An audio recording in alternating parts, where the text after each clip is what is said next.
Hello everyone, welcome back to my channel Shreshta Kannada vlogs. ಎಲ್ಲರೂ ಹೇಗಿದ್ದೀರಾ? ನಾನಂತೂ ತುಂಬಾ ಚೆನ್ನಾಗಿದ್ದೀನಿ. ನೀವೆಲ್ಲ ಚೆನ್ನಾಗಿದ್ದೀರಾ ಅಂತ ಭಾವಿಸ್ತಾ ಈ ಒಂದು ವ್ಲಾಗ್ನ ಸ್ಟಾರ್ಟ್ ಮಾಡ್ತಾ ಇದ್ದೀನಿ. ಸೊ ಇವತ್ತಿನ ವ್ಲಾಗ್ ಬಂದು ನನ್ನ ಒಂದು ಡೈಲಿ ರೋಟೀನ್ ವ್ಲಾಗ್ ಆಗಿರುತ್ತೆ. ಸೊ ಮತ್ತು ಕೆಲವೊಂದು ಕ್ವೆರೀಸ್ಗೆ ಈ ಒಂದು ವ್ಲಾಗಲ್ಲಿ ಆನ್ಸರ್ ಮಾಡ್ತಾ ಇದ್ದೀನಿ. ಸೊ ಎಲ್ಲಿ ಸ್ಕಿಪ್ ಮಾಡ್ತೀರಾ ಕೊನೆ ತನಕ ನೋಡಿ ಅಂತ ಹೇಳ್ತಾ ಈ ಒಂದು ವ್ಲಾಗ್ನ ಸ್ಟಾರ್ಟ್ ಮಾಡ್ತಾ ಇದ್ದೀನಿ. ಸೊ ಬೆಳಗ್ಗೆ ಒಂದು ಪುಟ್ಟದಾಗಿ ಮನೆ ಮುಂದೆ ರಂಗೋಲಿ ಬಿಡಿಸಿ ನನ್ನ ಒಂದು ದಿನಾನ ಸ್ಟಾರ್ಟ್ ಮಾಡಿದ್ದೀನಿ. ಸೊ ಯಾವ ರೀತಿ ಇದೆ ಈ ಒಂದು ರಂಗೋಲಿ ಅಂತ ನನಗೆ ಕಮೆಂಟ್ ಸೆಕ್ಷನಲ್ಲಿ ತಿಳಿಸ್ಕೊಡಿ. ಸೊ ಮೇಘಾಲಯದಿಂದ ಬಂದಮೇಲೆ ಅಂತೂ ಗಿಡ ಎಲ್ಲ ಫುಲ್ ಒಣಗಿದೆ, ಆಚೆ ಎಲ್ಲ ಇದೆಲ್ಲ ರಿಪೋರ್ಟಿಂಗ್ ಮಾಡಬೇಕು. ಸದ್ಯಕ್ಕೆ ಟೈಮ್ ಇಲ್ಲ. ಸೊ ಮಳೆಗಾಲ ಬಂದಾಗ ಮಾಡೋಣ, ಇವಾಗ ಬೇಸಿಗೆಯಲ್ಲಿ ರಿಪೋರ್ಟಿಂಗ್ ಎಲ್ಲ ಮಾಡಿದ್ರೂ ಸರಿಯಾಗಿ ಬೆಳೆಯಲ್ಲ ಅಂತ ಹಂಗೆ ಇಟ್ಟಿದ್ದೀನಿ, ಅದು ಪೆಂಡಿಂಗು. ಸೊ ಇವಾಗ ರೋಬೋ ಕ್ಲೀನರ್ ಇರೋದ್ರಿಂದ ಕೆಲವೊಂದು ದಿನ ರೋಬೋ ಕ್ಲೀನಿಂಗ್ ಅದನ್ನು ಯೂಸ್ ಮಾಡಿ ಮಾಡ್ತೀನಿ, ಕೆಲವೊಂದು ದಿನ ನಾನು ಮ್ಯಾನ್ಯುವಲ್ ಮಾಡ್ತೀನಿ. ಇಟ್ ಡಿಪೆಂಡ್ಸು ನನಗೆ ಎಷ್ಟು ಟೈಮ್ ಇದೆ ಅಂತ. ಈ ಶುಕ್ರವಾರ ಇಂಥ ಟೈಮಲ್ಲೆಲ್ಲ ಮನೆ ಗುಡಿಸಿ ಒರೆಸೋಕ್ಕೆಲ್ಲ ಸ್ವಲ್ಪ ಟೈಮ್ ಜಾಸ್ತಿ ಬೇಕಲ್ವ, ಅಂಥ ಟೈಮಲ್ಲಿ ರೋಬೋ ಕ್ಲೀನರ್ನ ಯೂಸ್ ಮಾಡ್ಕೊಳ್ತೀನಿ. ಸೊ ದಟ್ ಎರಡೂ ನಾನು ಆಚೆ ಎಲ್ಲ ಕ್ಲೀನ್ ಮಾಡಿ ನೀರು ಹಾಕಿ ರಂಗೋಲಿ ಬಿಡಿಸಿ ಬರೋ ಅಷ್ಟರಲ್ಲಿ ಮನೆ ಇದು ಕ್ಲೀನ್ ಮಾಡಿರುತ್ತೆ. ಈ ಥರ ಯೂಸ್ ಮಾಡ್ತೀನಿ. ಕೆಲವೊಂದು ಸಲ ಮ್ಯಾನ್ಯುವಲ್ಲೂ ಬೇಕಾಗುತ್ತೆ, ಅಂದರೆ ರೋಬೋ ಫುಲ್ಲು ನಾವು ಕ್ಲೀನ್ ಮಾಡಿದಷ್ಟು ಕ್ಲೀನ್ ಮಾಡಲ್ಲ. ಬಟ್ ಸ್ಟಿಲ್ ನನ್ನ ಒಂದು ರಿಕ್ವೈರ್ಮೆಂಟ್ಗೆ ನಮ್ಮ ಮನೆ ತುಂಬ ಏನು ಗಲೀಜಾಗಿರಲ್ಲ. ಸೊ ರೋಬೋ ಕ್ಲೀನಿಂಗ್ ನನಗೆ ಹೆಲ್ಪ್ ಆಗಿದೆ ಅಂತಲೇ ಹೇಳ್ಬೋದು. ಬಟ್ ತುಂಬ ಏನಾನ ಊಟ ಎಲ್ಲ ಬಿದ್ದು ಅದು ಡ್ರೈ ಆಗಿದರೆ ಅಂಥದ್ದೆಲ್ಲ ಅದು ಕ್ಲೀನ್ ಮಾಡಲ್ಲ. ಧೂಳು ಇಂಥದ್ದೆಲ್ಲ ಕ್ಲೀನ್ ಮಾಡುತ್ತಷ್ಟೆ. ಸೊ ಅಂಥ ಟೈಮಲ್ಲಿ ಮ್ಯಾನ್ಯುವಲ್ ಕ್ಲೀನಿಂಗ್ ಬೇಕು. ಬಟ್ ಈ ವರ್ಕಿಂಗ್ ಪ್ರೊಫೆಷ್ನಲ್ಸ್ಗೆ ಇಲ್ಲಾಂದರೆ ಲೈಕ್ ಬ್ಯುಸಿ ಲೈಫ್ ಸ್ಟೈಲ್ ಇರೋರಿಗೆ ಕೆಲವೊಂದು ಸಲ ಇದು ಹೆಲ್ಪ್ ಆಗುತ್ತೆ ಅಂತ. ನನಗಂತೂ ಹೆಲ್ಪ್ ಆಗಿದೆ, ಟು ಬಿ ಫ್ರ್ಯಾಂಕು. ಸೊ ಎಲ್ಲ ನೀಟಾಗಿ ಕಸ ಎಲ್ಲ ಇದರಲ್ಲಿ ಕಲೆಕ್ಟ್ ಮಾಡಿರುತ್ತೆ. ನಾನು ಒಂದು ವಾರಕ್ಕೆ ಒಂದು ಸಲ ಇಲ್ಲಾಂದರೆ ಯಾವಾಗ ಟೈಮ್ ಇರುತ್ತೋ ಆವಾಗ ಅದನ್ನು ಎಜೆಕ್ಟ್ ಮಾಡ್ತೀನಿ. ಸೊ ಇದ್ರ ಬಗ್ಗೆ ಡೀಟೇಲ್ಸು ಇನ್ನೂ ಒಬ್ಬರು ಕ್ವೆರಿ ಕೇಳಿದ್ದೀರಾ, ಯಾಕೆ ಬೋತ್ ದ ಸೈಡ್ಸ್ ಕ್ಲೀನ್ ಮಾಡೋ ಅಂಥ 2 ವೀಲ್ಸ್ ಇರೋದು ತೊಗೋಬೇಕಾಗಿತ್ತು ಇದಕ್ಕಿಂತ ನೆಕ್ಸ್ಟ್ ವರ್ಷನ್ ಅಂತ. ಬಟ್ ಆ್ಯಕ್ಚುಲಿ ನಾನು ಆಮೇಲೆ ನನಗೆ ಐಡಿಯಾ ಬಂತು, ಅಂದರೆ ಬೋತ್ ದ ಸೈಡ್ ಕ್ಲೀನ್ ಮಾಡಿರೋದು ಇದಕ್ಕಿಂತ ಬೆಟ್ರ್ ಇತ್ತು ಅಂತ. ಬಟ್ ಅದು ಪ್ರೈಸ್ ಸ್ವಲ್ಪ ನನ್ನ ಬಡ್ಜೆಟ್ಗಿಂತ ಜಾಸ್ತಿ ಇತ್ತು. ಮತ್ತು ಇನ್ನೊಂದೇನೆಂದರೆ ಇದು ನಾನ್ ರಿಟರ್ನಬಲ್ ಇತ್ತು. ಓಕೆ, ರಿಟರ್ನ್ ಕೊಟ್ಟು ಅದನ್ನು ತೊಗೊಳ್ಳೋಣ ಅಂದರೆ ಈ ಪ್ರಾಡಕ್ಟ್ ನಾನ್ ರಿಟರ್ನಬಲ್ ಇತ್ತು. ಸೊ ಅದರಿಂದ ಇದಕ್ಕೆ ಕಾಂಪ್ರಮೈಸ್ ಆಗೋಂಗಾಯಿತು. ಬಟ್ ನಿಮ್ಗೇನಾದರೂ ಬಡ್ಜೆಟ್ ಪ್ರಾಬ್ಲಮ್ ಇಲ್ಲ ಅಂದರೆ ನೀವು ನೆಕ್ಸ್ಟ್ ವರ್ಷನ್ಗೆ ಹೋಗ್ಬೋದು. ಸೊ ಈ ಥರ ವ್ಯಾಕ್ಯೂಮ್ ಕ್ಲೀನರೆಲ್ಲ ಕ್ಲೀನ್ ಮಾಡೋ ಟೈಮಲ್ಲಿ ಈ ಸ್ಪಾಟ್ಸ್ ಎಲ್ಲ ಏನು ಇಟ್ಟಿರ್ತೀನಲ್ಲ ಮನೆಯಲ್ಲಿ, ಅದೆಲ್ಲ ಸೈಡಿಗೆ ಎತ್ತಿಟ್ಟಿರ್ತೀನಿ. ಸೊ ದಟ್ ಅದೆಲ್ಲ ನೀಟಾಗಿ ಕ್ಲೀನ್ ಮಾಡ್ಕೊಳ್ಳಿ ಅಂತ. ಸೊ ನಾವು ಮ್ಯಾನ್ಯುವಲ್ ಕ್ಲೀನ್ ಮಾಡುವಾಗ ಸೈಡಿಗೆ ಎತ್ತಿಟ್ಟು ಕ್ಲೀನ್ ಮಾಡಿ ಮತ್ತೆ ಜೋಡಿಸ್ತೀವಿ. ಬಟ್ ವ್ಯಾಕ್ಯೂಮ್ ಕ್ಲೀನರ್ ಹಂಗೆ ಮಾಡೋಕ್ಕಾಗಲ್ಲ. ಸೊ ಆ ಒಂದು ರೀಸನಿಂದ ಏನೇನು ಅಡ್ಡ ಇರುತ್ತೆ ಅದನ್ನೆಲ್ಲ ಒಂದು ಕಡೆ ಇಟ್ಟಿರ್ತೀನಿ. ಸೊ ದಟ್ ಅದೆಲ್ಲ ಫುಲ್ ಮಾಪಿಂಗ್ ಎಲ್ಲ ಮುಗಿದ್ಮೇಲೆ ಮತ್ತೆ ಸೈಡಿಗೆ ತೆಗೆದಿಡ್ತೀನಿ. ಸೊ ಇವಾಗ ಮನೆ ಕ್ಲೀನಿಂಗ್ ಆಲ್ಮೋಸ್ಟ್ ನಾನು ಔಟ್ಸೈಡು ಎಲ್ಲ ಮಾಡ್ಕೊಂಡು ಬರೋ ಅಷ್ಟರಲ್ಲಿ ಅದ್ರ ಮನೆಯೆಲ್ಲ ಕ್ಲೀನ್ ಆಗಿತ್ತು. ಸೊ ನೆಕ್ಸ್ಟ್ ಬಂದು ಇನ್ನು ಪೂಜೆ ಇಂಥದನ್ನೆಲ್ಲ ಮಾಡ್ಕೊಂಬಿಡೋಣ ಅಂತ ಇವತ್ತು ಬೆಳಗ್ಗೆನೇ ಅಡುಗೆ ಮಾಡಿ ಇಟ್ಬಿಟ್ಟಿದ್ದೀನಿ. ಏಕೆಂದರೆ ಇವಾಗ ಸ್ಕೂಲ್ಸ್ ಬೇರೆ ಇಲ್ವಲ್ಲ. ಸೊ ಫ್ರೈಡೇ ಬೇರೆ ಆಗಿರೋದ್ರಿಂದ ಬ್ರೇಕ್ಫಾಸ್ಟ್ ಮಾಡಿ ಮತ್ತೆ ಮಧ್ಯಾಹ್ನಕ್ಕೆ ಲಂಚ್ ಎಲ್ಲ ಮಾಡೋಷ್ಟು ಟೈಮ್ ಇರಲಿಲ್ಲ. ಮತ್ತು ಅವ್ರಿಗೆ ಮಕ್ಳಿಗೆ ರಜೆ ಇದ್ರೂ ನನಗೆ ಆಫೀಸ್ ರಜೆ ಇಲ್ಲ, ನಾನು ಮತ್ತೆ ಆಫೀಸ್ ಕೆಲ್ಸಕ್ಕೆ ಕೂತ್ಕೋಬೇಕು. ಸೊ ಬೆಳಗ್ಗೆನೇ ಅಡುಗೆ ಮಾಡೋದ್ರಿಂದ ಒಂದು ಅಡ್ವಾಂಟೇಜ್ ಏನಂದರೆ ನೆಮ್ಮದಿಯಾಗಿ ಆಫೀಸ್ ಕೆಲ್ಸಕ್ಕೆ ಕೂತ್ಕೋಬೋದು. ಇಲ್ಲಾಂದರೆ ಮತ್ತೆ ಮಧ್ಯಾಹ್ನ ಅಡುಗೆ ಮಾಡಬೇಕಾ ಅಂತ ಟೆನ್ಷನ್ ಇರುತ್ತೆ. ಸೊ ಇದೇ ಸಾಂಬಾರಿಗೆ ಮುದ್ದೆ ಮಾಡಿಕೊಂಡ್ರೆ ನಡೆದೋಗುತ್ತೆ ಮಧ್ಯಾಹ್ನಕ್ಕೆ. ಸೊ ಇವತ್ತಿನ ಮೆನ್ಯೂ ಬಂದು ಚಿಕ್ಕಡೆಕಾಯಿ ಪಲ್ಯ ಮಾಡ್ಕೊಂಡಿದ್ದೆ, ಜೊತೆಗೆ ಬಸ್ಸಾರು ಮತ್ತು ಬಿಸಿ ಬಿಸಿ ಅನ್ನ.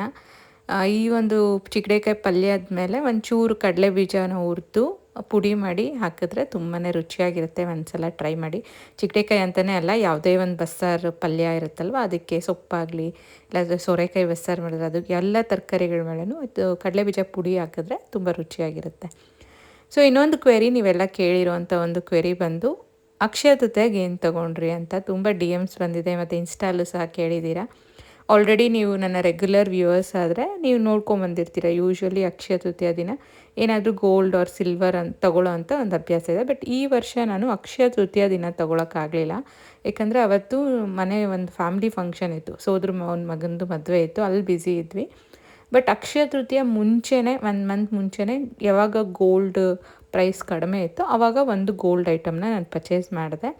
ಮತ್ತು ಅಕ್ಷಯ ತೃತೀಯ ದಿನ ಸಹ ಶಾಸ್ತ್ರಕ್ಕೆ ಅಂತ ಒಂದು ಆನ್ಲೈನ್ ಗೋಲ್ಡ್ ಪರ್ಚೇಸ್ ಮಾಡಿದ್ದೀನಿ. ಅದು ನೆಕ್ಸ್ಟ್ ವ್ಲಾಗಲ್ಲಿ ತೋರಿಸ್ತೀನಿ ಸಿಂಪಲ್ಲಾಗಿ. ಬಟ್ ಅಕ್ಷಯ ತೃತೀಯ ದಿನ ಅಂತ ನಾನೇನು ಈ ವರ್ಷ ತೊಗೊಂಡಿಲ್ಲ. ಬಟ್ ಮುಂಚೆ ದಿನ ಏನು ತೊಗೊಂಡೆ ಅನ್ನೋದ್ರ ಬಗ್ಗೆ ನಿಮ್ಮೆಲ್ಲರ ಜೊತೆ ಶೇರ್ ಮಾಡ್ಕೊಳ್ತೀನಿ ಇದೇ ವ್ಲಾಗಲ್ಲಿ. ಸೊ ಇನ್ನೊಂದು ರಿಪೀಟೆಡ್ ಕ್ವೆರಿ ನನ್ನ ಒಂದು ವ್ಲಾಗ್ಸ್ ನೋಡಿ ಕಳಿಸೋವಂಥ ಒಂದು ಕ್ವೆರಿ ಅಂದರೆ ತುಂಬ ಜನ ವರ್ಕ್ ಫ್ರಮ್ ಹೋಮ್ ಏನಾದರೂ ಆಪ್ಷನ್ಸ್ ನೀವು ಮಾಡೋ ಥರ ನಮಗೂ ನಿಮ್ಮ ಕಂಪ್ನಿಯಲ್ಲಿ ಜಾಬ್ ಸಿಗುತ್ತಾ, ನಮ್ಮನ್ನು ರೆಫರ್ ಮಾಡೋಕ್ಕಾಗುತ್ತಾ, ಈ ಥರ ವರ್ಕಿಂಗ್ ವುಮೆನ್ಸ್ ಆಗಲಿ ಇಲ್ಲ ಬ್ರೇಕ್ ತೊಗೊಂಡಿರ್ತಾರೆ ಅಂಥವ್ರು ತುಂಬ ಪರ್ಸ್ನಲ್ DMಸು, ಇನ್ಸ್ಟಾಲಿ ಮೆಸೇಜಸ್ಸು ಈ ಥರ ನನಗೆ ತುಂಬ ಜನ ಕಳಿಸ್ತಾ ಇದ್ದೀರಾ. ಸೊ ಆ್ಯಕ್ಚುಲಿ ನನಗೆ ನಿಮ್ಮ ಪ್ರೊಫೈಲ್ ಏನು ಅಂತ ಗೊತ್ತಿರಲ್ಲ, ಇಲ್ಲ ನೀವು ರೆಸ್ಯೂಮ್ ಕಳಿಸಿದ್ರೂ ಪ್ರತಿಯೊಬ್ಬರದ್ದು ನಾನು ನೋಡಿ ಅದರದ್ದು ಮ್ಯಾಚಿಂಗ್ ಜಾಬ್ನ ಸರ್ಚ್ ಮಾಡೋಕ್ಕೆ ನನಗೂ ಕಷ್ಟ ಆಗುತ್ತೆ. ಸೊ ನಿಮಗೇನಾದರೂ IBMಲ್ಲಿ ಓಪ್ನಿಂಗ್ಸ್ ಇದೆ ಅಂತ ಗೊತ್ತಾದರೆ ಅದರದ್ದು ಜಾಬ್ ID ನೀವು ನನಗೆ ಸೆಂಡ್ ಮಾಡಿ, ಇಮೇಲ್ ID ಅದ್ರ ಜೊತೆಗೆ ಸೆಂಡ್ ಮಾಡಿದ್ರೆ ಅದಕ್ಕೆ ಬೇಕಾದರೆ ನಾನು ನಿಮಗೆ ರೆಫರಲ್ ಲಿಂಕ್ನ ಕಳಿಸ್ತೀನಿ, ನೀವು ಅಪ್ಲೈ ಮಾಡ್ಬೋದು. ಮತ್ತು ಇನ್ನು ಕೆಲವೊಬ್ಬರು like full time work from home ಇರೋವಂಥ ಒಂದು ಜಾಬ್ಸ್ಗೆ ರೆಫರ್ ಮಾಡಿ ಅಂತ ಕೇಳಿದ್ದೀರಾ. ಸೊ ಆ್ಯಕ್ಚುಲಿ ನಾನು ವರ್ಕ್ ಮಾಡ್ತಾ ಇರೋದು ಏನು work from home full time ಅಲ್ಲ, ಹೈಬ್ರಿಡ್ ಮಾಡೆಲ್ ನಮ್ಮದು ಇದೆ. ಅಂದರೆ ನೀವು ವರ್ಕ್ ಮಾಡೋವಂಥ ಪ್ರಾಜೆಕ್ಟ್ ಮೇಲೆ ಸಹ ಡಿಪೆಂಡ್ ಆಗುತ್ತೆ, ಎಷ್ಟು ದಿನ ನಿಮ್ಗೆ ವರ್ಕ್ ಫ್ರಮ್ ಹೋಮ್ ಕೊಡ್ತಾರೆ, ಎಷ್ಟು ದಿನ ಆಫೀಸ್ಗೆ ಹೋಗಬೇಕು ಅನ್ನೋದು. ಸೊ ಎಲ್ಲೂ ನಿಮಗೆ ಜಾಬ್ಸು ಫುಲ್ಲು ವರ್ಕ್ ಫ್ರಮ್ ಹೋಮೇ ಕೊಡಲ್ಲ. ಸೊ ಎಸ್ಪೆಷಲಿ ಒಂದು ಹೈಬ್ರಿಡ್ ಮಾಡೆಲ್ ಅಂತ ಇವಾಗ ಬಂದಿರೋದ್ರಿಂದ ಎಲ್ಲ ಕಡೆ ಮ್ಯಾಂಡೇಟ್ರಿ ನೀವು ಆಫೀಸ್ಗೆ ವಾರಕ್ಕೆ 2 ದಿನ ಆದರೂ ಹೋಗಬೇಕಾಗತ್ತೆ. ಸೊ ನನ್ನ ಒಂದು ರೆಗ್ಯುಲರ್ ವ್ಲಾಗ್ಸ್ ಆರ್ ರೊಟೀನ್ ವ್ಲಾಗ್ಸಲ್ಲಿ ಜಾಸ್ತಿ ನಾನು ಮನೆಯಿಂದ ವರ್ಕ್ ಮಾಡೋದನ್ನೇ ಹಾಕಿರೋದ್ರಿಂದ ಕಂಪ್ಲೀಟ್ ವರ್ಕ್ ಫ್ರಮ್ ಹೋಮ್ ಅಂತ ಅಂದ್ಕೊಂಡಿರ್ಬೋದು. ಬಟ್ ನಾನು ಆಫೀಸ್ಗೆ ಹೋಗುವಂಥ ವ್ಲಾಗ್ ಸಹ ಹಾಕಿದ್ದೀನಿ. ಬಟ್ ತುಂಬ ಹೋಗುವಂಥದ್ದು ಕಡಿಮೆ ಇರುತ್ತೆ, ಯಾಕಂದರೆ ನಮ್ಮ ಒಂದು ಪ್ರಾಜೆಕ್ಟ್ ರಿಕ್ವೈರ್ಮೆಂಟ್ ಎಲ್ಲ ಸ್ಕ್ಯಾಟ್ರ್ ಆಗಿದ್ದೀವಿ ಟೀಮ್ ಫುಲ್ಲು.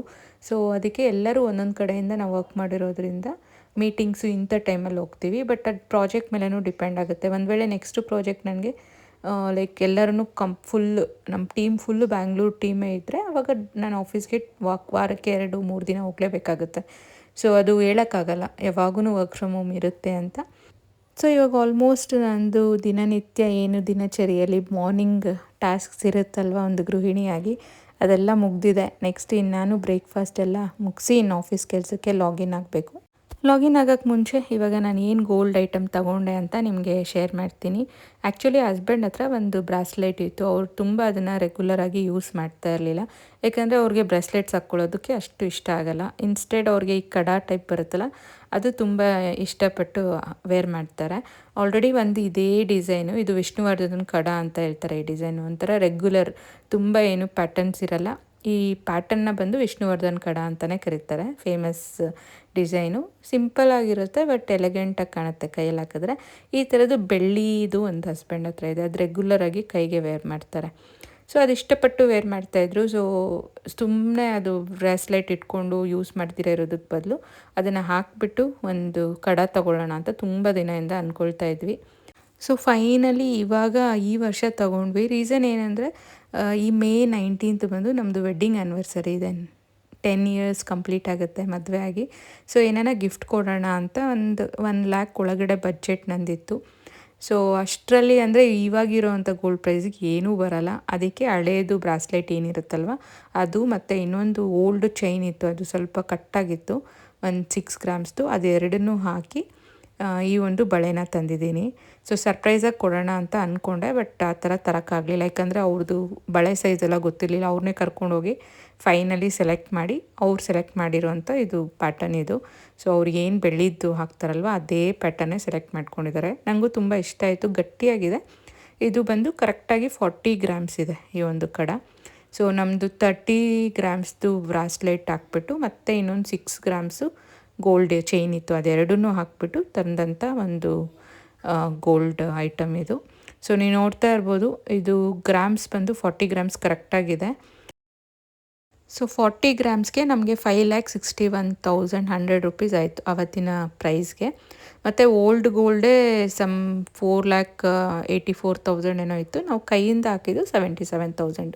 ಸೊ ನನ್ನ ಬಡ್ಜೆಟ್ ಇದ್ದಿದ್ದು 1 lakh ಒಳಗಡೆ ಕೊಡ್ಸೋಣ ಅಂತ, ಅದು 77,000ಗೆ ಬಂತು. ಸೊ ಹೇಗೆ ಅನ್ನಿಸ್ತು ಈ ಒಂದು ಗಿಫ್ಟು? ನಿಮ್ಗೆ ಇಷ್ಟ ಆಯಿತಾ? ನನಗೆ ಕಮೆಂಟ್ಸ್ ಮುಖಾಂತರ ತಿಳಿಸ್ಕೊಡಿ. ನೆಕ್ಸ್ಟು ಸ್ವಲ್ಪ ಆನ್ಲೈನ್ ಆರ್ಡ್ರ್ ಮಾಡಿದ್ದೆ ಜಿಯೋ ಮಾರ್ಟಿಂದ. ಫ್ರೂಟ್ಸ್ ಎಲ್ಲ ಮನೇಲಿ ಖಾಲಿಯಾಗಿತ್ತು, ಅದು ಅದೇ ಟೈಮ್ಗೆ ಡೆಲಿವರಿ ಬಂತು. ಸೊ ಸ್ವಲ್ಪ ಮ್ಯಾಂಗೋಸು, ಚೇಪೆಹಣ್ಣು ಮತ್ತು ಮ್ಯಾಂಗೋ ಬೈಟ್ ನನ್ನ ಫೇವ್ರೇಟ್ ಚಾಕ್ಲೇಟು, ಅದನ್ನು ಸಹ ತರಿಸಿದೆ. ಸೊ ಮ್ಯಾಂಗೋ ಬೈಟ್ ಚಾಕ್ಲೇಟ್ ನೋಡೋಷ್ಟರಲ್ಲಿ ತುಂಬ ಜನಕ್ಕೆ ಚೈಲ್ಡ್ಹುಡ್ ಮೆಮೊರೀಸ್ ಅಂತೂ ಬಂದೇ ಬಂದಿರುತ್ತೆ. ಅವಾಗೆಲ್ಲ ನಮಗೆ ಫೇವ್ರೇಟ್ ಚಾಕ್ಲೇಟ್ ಇದು. ಸೊ ಮ್ಯಾಂಗೋಸು ಮತ್ತು ಈ ಒಂದು ಫ್ರೂಟ್ಸ್ ಏನು ತರಿಸಿದ್ನಲ್ಲ ತುಂಬಾ ಫ್ರೆಶ್ಶಾಗಿ ಬರುತ್ತೆ ಜಿಯೋ ಮಾರ್ಟಿಂದ. ಅದಕ್ಕೆ ನಾನು ಜಿಯೋ ಮಾರ್ಟ್ನ ಈ ನಡುವೆ ಪ್ರಿಫರ್ ಮಾಡ್ತಾಯಿದ್ದೀನಿ. ಮತ್ತು ಯಾವಾಗ ಬೇಕೋ ಆವಾಗ ನಮಗೆ ಆನ್ಲೈನ್ ಡೆಲಿವರಿ ಇರೋದ್ರಿಂದ ಈ ಬೇಸಿಗೆಯಲ್ಲಿ ಸಮ್ಟೈಮ್ಸ್ ಫ್ರೂಟ್ಸ್ ಎಲ್ಲ ಖಾಲಿ ಆದಾಗ ಬೆಳಗ್ಗೆ ಆರ್ಡ್ರ್ ಮಾಡಿದ್ರೆ ಒಂದು 1 ಆರ್ 2 ಅವರ್ಸ್ಗೆಲ್ಲ ಡೆಲಿವರಿ ಕೊಡ್ತಾರೆ. ಅದೊಂದು ನನಗೆ ತುಂಬ ಇಷ್ಟ ಆಗುತ್ತೆ.